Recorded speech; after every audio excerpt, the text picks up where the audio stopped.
Assalamualaikum warahmatullahi wabarakatuh. Kembali lagi di YouTube channel saya. Nah, di video kali ini saya akan membuat video presentasi sederhana mengenai konsep kepemimpinan dalam suatu organisasi atau suatu lembaga. Nah, pemimpin itu atau bisa juga dikatakan sebagai leader adalah seseorang yang eh, memimpin suatu kelompok untuk melaksanakan tugas-tugas dalam usaha mencapai tujuan bersama. Nah, kenapa sih seseorang bisa dikatakan atau bisa dinobatkan sebagai pemimpin? Nah, tentu ada penyebab-penyebabnya. Nah, sebab-sebab dari timbulnya kepemimpinan ini ada dia berdasarkan tiga teori.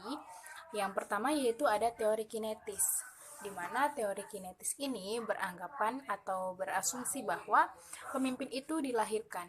Artinya pemimpin itu tidak diada-adakan dan sudah ada sejak lahir. Maksudnya seseorang memang memiliki kodrat sebagai pemimpin. Gitu. Itu pendapat yang pertama mengenai teori kinetis. Nah, yang kedua pendapatnya yaitu seseorang mau tidak mau harus menerima takdirnya bahwa ia layak menjadi pemimpin gitu. Memang takdirnya menjadi pemimpin, makanya dia siap tidak siap harus mau menjalaninya gitu. Itu mengenai teori kinetis. Kemudian yang kedua yaitu teori sosial, di mana menurut teori sosial ini beranggapan bahwa pemimpin itu disiapkan, perlu dibentuk. Artinya perlu didesain agar seseorang ini siap menjadi pemimpin gitu. Nah, teori sosial ini yang kedua beranggapan bahwa siapapun layak menjadi pemimpin. Dari klaster manapun, dari golongan apapun, dia berhak menjadi pemimpin. Artinya tidak pandang bulu, siapapun boleh menjadi pemimpin. Kemudian yang ketiga itu adalah teori ekologi, di mana teori ekologi ini merupakan kombinasi antara teori yang kinetis dengan teori yang sosial. Nah, di mana teori ekologi ini beranggapan bahwa setiap seseorang yang dilahirkan mempunyai potensi sebagai pemimpin. Namun, potensi tersebut perlu diasah atau dibentuk agar dia bisa menjadi pemimpin yang baik, memiliki skill agar bisa memimpin orang banyak. Nah, itu menurut teori-teori ekologi. Nah, itu sudah selesai mengenai sebab-sebab timbulnya kepemimpinan.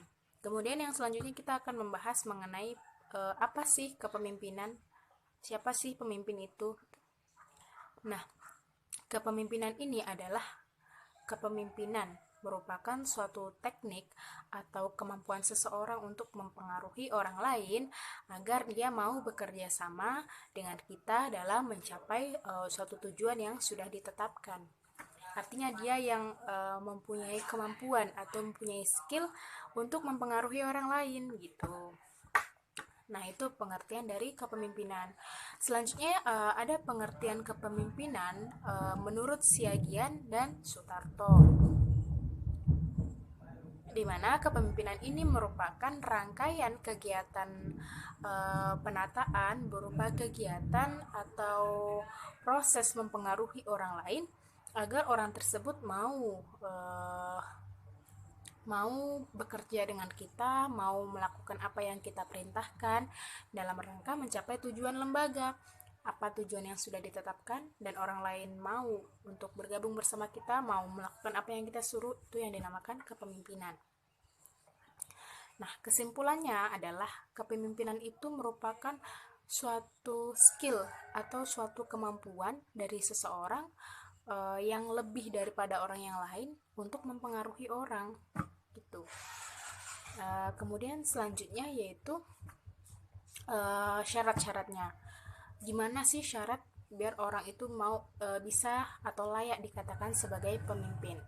Syaratnya itu ada 3. Yang pertama itu ada kekuasaan, di mana kekuasaan itu adalah legalitas yang dimiliki seseorang yang diberikan oleh suatu lembaga agar ia memiliki wewenang untuk berbuat sesuatu. Jadi legalitasnya ya. Kemudian yang kedua yaitu kewibawaan, di mana kewibawaan ini adalah keunggulan atau kemampuan yang dimiliki oleh pemimpin untuk bisa mempengaruhi orang lain. Kemudian yang ketiga yaitu kemampuan.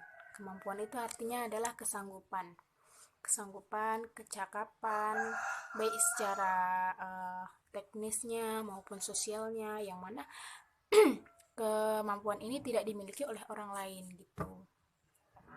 Itu merupakan syarat-syaratnya. Kemudian yang ketiga yaitu ada ciri-ciri. Bagaimana sih ciri-ciri pemimpin yang baik? Nah, pemimpin yang baik dia memiliki yang pertama yaitu penglihatan sosial. Maksudnya apa? Maksudnya adalah dia itu bisa melihat gejala-gejala sosial yang ada di masyarakat, sehingga dengan gejala tersebut dia bisa mengambil kesimpulannya gitu. Kemudian yang kedua yaitu ada kecakapan dalam berpikir yang abstrak maksudnya. Nah, kecakapan berpikir artinya seorang pemimpin itu harus cerdas, harus memiliki pemikiran-pemikiran yang matang supaya dia bisa mengambil suatu keputusan yang baik, yang tidak tergesa-gesa. Intinya dia memiliki kecerdasan. Kemudian yang ketiga dia harus memiliki keseimbangan emosi. Artinya dia memiliki emosi yang stabil, tidak mudah marah. Jadi kalau misal waktu-waktu ada suatu masalah di kantor atau di suatu lembaga, jadi dia tidak mudah marah dan tidak mudah terpancing. Itu adalah ciri-ciri pemimpin yang baik. Kemudian yang selanjutnya yaitu jenis-jenis kepemimpinan. Itu ada dua jenisnya. Yang pertama yaitu kepemimpinan formal atau formal. Artinya dia orang yang dalam suatu lembaga itu ditetapkan atau ditunjuk sebagai suatu pemimpin.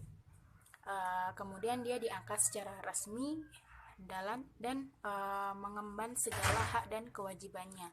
Sedangkan yang kedua yaitu ada pemimpin informal atau non formal, di mana yang non formal ini tidak secara resmi diangkat, namun dia memiliki suatu kehormatan sehingga dia juga bisa mempengaruhi orang lain.